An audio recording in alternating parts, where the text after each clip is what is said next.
कल social media पर मुफ्ती मुनीब रहमान साहब का एक जाली और फेक बयान शेयर किया गया, जहां पर वो इमरान खान साहब पर अलकादर ट्रस्ट केस के हवाले से तनकीद कर रहे थे।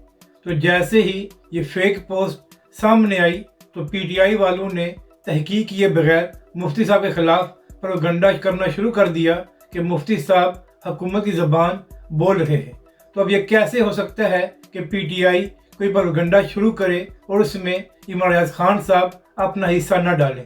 इसके बाद बगैर तहकीक किए हुए इमरान रियाज खान साहब ने भी इस पोस्ट को शेयर किया और सवाल किया कि जब इमरान खान और बुशरा बीबी पर इद्दत का केस चल रहा था तो उस वक्त मुफ्ती साहब कहाँ थे। इसके बाद तहरीक लब्बई के लोगों ने इमरान रियाज को आईना दिखाया कि जनाब आपने जो पोस्ट शेयर की है ये फेक है और मुफ्ती साहब ने ऐसा कोई बयान जारी नहीं किया। इसके बाद इमरान रियाज खान साहब ने उस पोस्ट को डिलीट कर दिया।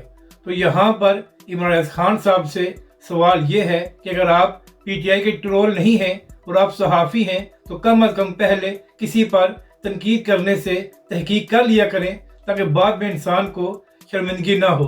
और इमरान रियाज खान साहब, क्या आप पर फ़र्ज है कि पीटीआई जो भी प्रोपगंडा शुरू करे आप बगैर तहकीक किए उसमें अपना हिस्सा डालें? क्या सहाफ़त इसी को कहते हैं? और फिर जब आप पर तनकीद की जाए तो आप लोग कहते हैं कि सहाफ़त ख़तरे में आ गई है।